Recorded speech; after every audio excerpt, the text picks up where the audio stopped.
Assalamualaikum warahmatullahi wabarakatuh. Perkenalkan, nama saya Nurlaila Fitriani. Kami dari kelompok 6 akan mempresentasikan tentang limit fungsi.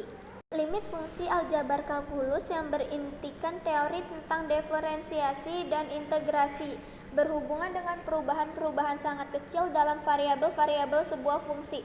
Dikembangkan secara terpisah pada abad ke-17 oleh Sir Isaac Newton dan Gottfried Leibniz. Kalkulus pada awalnya digunakan untuk memecahkan masalah-masalah fisika, astronomi, dan geometri. Dewasa ini, kalkulus semakin meluas, dimanfaatkan oleh berbagai bidang atau ilmu pengetahuan, termasuk ilmu ekonomi. Hal ini dilakukan mengingat analisis dalam bisnis dan ekonomi selalu berhubungan dengan faktor perubahan. Kalkulus memainkan peranan penting sebagai salah satu alat analisisnya. Diferensiasi dan integrasi sesungguhnya merupakan dua operasi matematis yang saling berkebalikan. Pada intinya, diferensial teori tentang diferensiasi berkenaan dengan penentuan tingkat perubahan suatu fungsi, sedangkan integral teori tentang integrasi berkenaan dengan pembentukan persamaan suatu fungsi apabila tingkat perubahan fungsi yang bersangkutan diketahui. Teori tentang limit dan kesinambungan sebuah fungsi merupakan akar dari aljabar kalkulus. Oleh karenanya, uraian mengenai kalkulus selalu diawali dengan bahasan tentang kedua hal ini.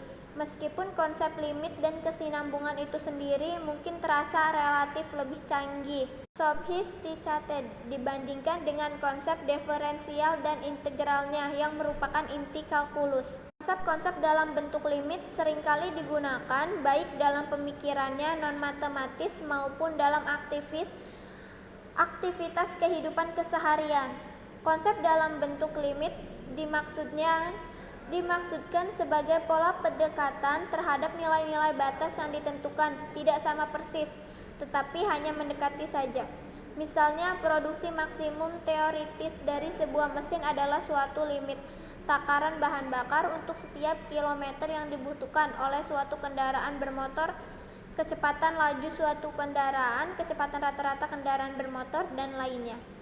Ada beberapa pengertian mengenai istilah limit itu sendiri, sepertinya limit kiri dan limit kanan, artinya bahwa dengan adanya pernyataan itu, konsep pendekatannya dinyatakan dari kiri atau dari kanan. Sebagai gambaran konsep pendekatan diri kiri terhadap besarnya angka 2 adalah 1999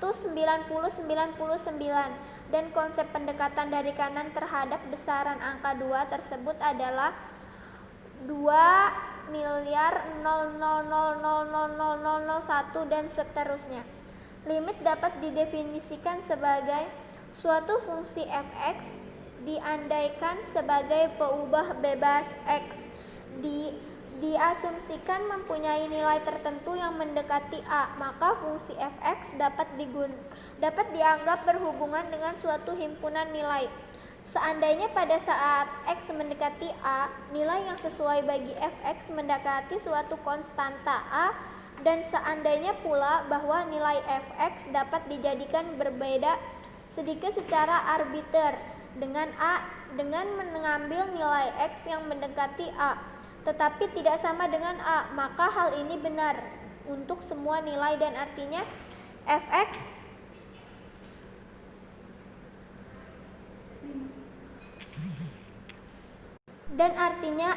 dikatakan sebagai suatu konsep pendekatan dari a atau limit a jika x mendekati a.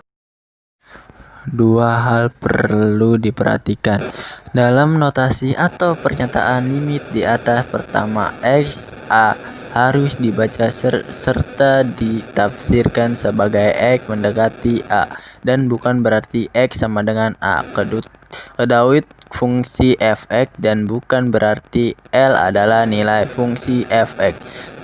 Lim f(x) L harus dibaca serta ditafsirkan bahwa L adalah lim. Contoh praktis berikut ini akan menjelaskan bagaimana pekerjaannya teori limit dan apa sesungguhnya yang dimaksud dengan limit. Andaikan Y sama dengan f(x) sama dengan 1 min 2 kali 2, maka 2f(x) sama dengan 2 kali 1 min 2 kali 2 sama dengan min 7. 3fx sama dengan 3fx 1 min 2x kali 2 sama dengan min 17. Perhatikan perkembangan fungsi fx untuk perkembangan variabel x sebagaimana tercermin di dalam tabel berikut. Contoh 1. 2 kali 1 min 2 kali 2 sama dengan min 7. 0 kali 1 min 2 kali 2 sama dengan 1. Plus kali 1 min 2 kali 2 sama dengan 1 min S.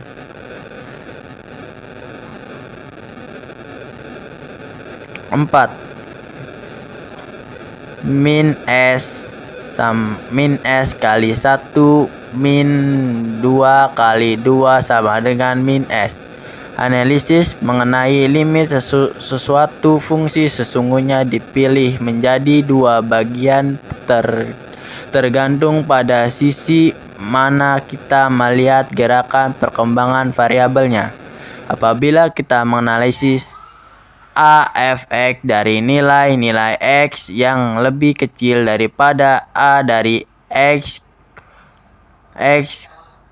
a berarti kita melihatnya dari sisi kiri. Sebaliknya, jika kita menganalisis a fx dari nilai x yang lebih besar daripada a dari x lebih besar a, berarti kita melihatnya dari sisi kanan. Konsep limit yang secara matematik terasa samar-samar sebenarnya bukanlah sesuatu yang abstrak. Dalam kehidupan bisnis dan ekonomi sehari-hari, konsep ini cukup sering diterapkan. Ia mengembangkan batas ideal tertentu, maksimum dan minimum, yang dapat atau harus dipenuhi dalam kondisi yang juga ideal. Apabila sebagai contoh tingkat upah minimum, ini menggambarkan batas upah minimum yang ideal. Ini tidak harus dipenuhi. Kalaupun dalam kenyataan tingkat upah minimum yang ideal ini tidak terpenuhi karena kondisi ideal yang mendukungnya tidak memadai. Namun setidak-tidaknya upah minimum yang berlangsung akan berkisar di tingkat ideal yang diharapkan. Gambaran mengenai batas ideal ini dapat pula kita temui dalam hal kapasitas produk, maksimum profit, maksimum biaya minimum, dan sebagainya.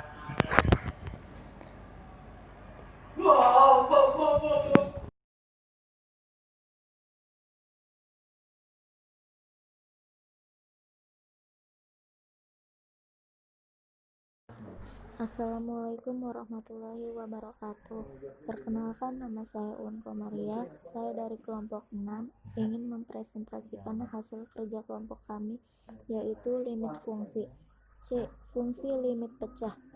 Dalam menentukan solusi dari suatu limit fungsi pecah, pada prinsipnya adalah sama dengan menentukan nilai pada limit fungsi biasa, yaitu melakukan substitusi harga X terhadap variabel X yang ada pada fungsi pecahnya.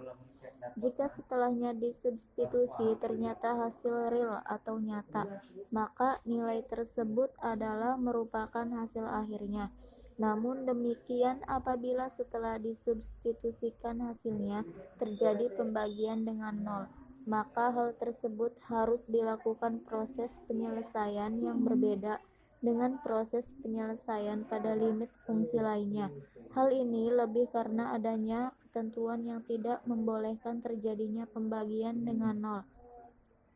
Untuk mendapatkan penyelesaian akhir atau cara menyelesaikan model limit fungsi, setelah dilakukan substitusi harga X terhadap fungsinya dan terjadi pembagian dengan nol, Perhatikan fungsi pembilang dan fungsi penyebutnya. Tentukan derivatif atau turunan dari fungsi pembilang dan penyebutnya terhadap X. Kemudian substitusikan harga X yang didekati terhadap fungsi-fungsi derivatif dari pembilang dan penyebutnya. Apabila harga X yang didekati setelah disubstitusikan terhadap fungsi derivatif pembilang dan penyebutnya masih terjadi pembagian dengan nol, maka hasilnya adalah merupakan harga yang infinitif atau sebagai hasil akhir. Terima kasih. Wassalamualaikum warahmatullahi wabarakatuh. Lim sama dengan 2x akar 3 ditambah 3x dikurangi 8 per 5x ditambah 6 sama dengan 2 dalam kurung 2 pangkat 3 ditambah 3 dalam kurung 2 dikurangi 8 per 5 dalam kurung 2 ditambah 6 sama dengan 14 per 16. Nah itu kalau satu laginya lim x 2x per pangkat 3 ditambah 3x kurangin 2 sama dengan 3x min 3 sama dengan 2 dalam kurung 1 akar 3 ditambah 3 dalam kurung 1 dikurangi 2 per 3 dalam kurung 1 dikurangi 3 sama dengan 3 per 0 infinity. Oleh karena setelah dilakukan substitusi terhadap harga X yang didekati terjadi pembagian dengan 0, maka langkah berikutnya adalah menentukan derivatif dari fungsi pembilangan dan fungsi penyebutnya sebagai berikut. Lim X per 1 6x per 2 ditambah 3 per 3 sama dengan 6 dalam kurung 1 per 2 ditambah 3 per dalam kurung 3 sama dengan 9 per 3 sama dengan 3. D. Penyelesaian kasus khusus. Dalam subbab pengertian limit ditegaskan bahwa limit sesuatu fungsi tidak boleh tertak tentu. Ini berarti penentuan limit sesuatu fungsi tidak boleh membuahkan hasil bentuk 0 per 0 atau tak terhingga per tak terhingga. Subbab ini akan membahas kaidah-kaidah khusus yang dapat diterapkan guna menghindari hasil berbentuk tak tentu tersebut. 1. Bentuk tak tentu 0 per 0. Perhatikan tentang kaidah tentang limit pembagian fungsi. Misalkan Y sama dengan F sub dalam kurung X per G dalam kurung X sama dengan X pangkat 2 dikurangi 25 per X kurangi 5 titik. Kemudian jika terhadap limit fungsi X per 2 min 25 per X min 5 untuk tentukan menghasilkan 0 per 0. Hal ini disebabkan karena fungsi Y X per 2 dikurangi 25 per X min 5 0 per 0 jika X sama dengan 5. Sehubungan dengan itu, kita senantiasa harus waspada bahwa X 5 bukanlah berarti X sama dengan 5. 2. Bentuk tak tentu tak terhingga per tak terhingga. Contoh, misalkan Y dalam kurung X sama dengan F dalam kurung X per G dalam kurung X sama dengan 4X per 5 akar 5 ditambah X per 2 3x per 6 ditambah 7x per 3 dan kita ingin mengetahui limit Y dalam kurung X untuk X. Dengan membagi pembilang dan penyebut dengan X pangkat 6 akan diperoleh lim X tak terhingga 4x akar 5 ditambah X akar 2 per 3x akar 6 ditambah 7x akar 3 sama dengan lim X tak terhingga 4 per X ditambah 1 per X akar 4 per 3 ditambah 7X per X akar 3 sama dengan 0 tambah 0 per 3 tambah 0 sama dengan hasilnya 0.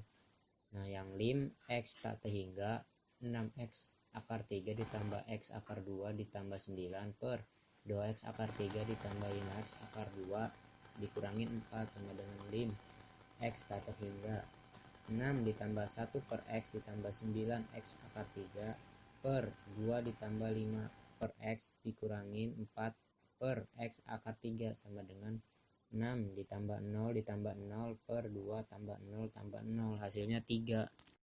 3. Limit tak hingga. dalam kurung infinite. Berbagai model dari limit fungsi infinite seperti perangkat fungsi pembilang sama dalam buka kurung sama dengan pangkat fungsi penyebut, pangkat fungsi pembilang lebih besar, pangkat fungsi penyebut, pangkat fungsi pembilang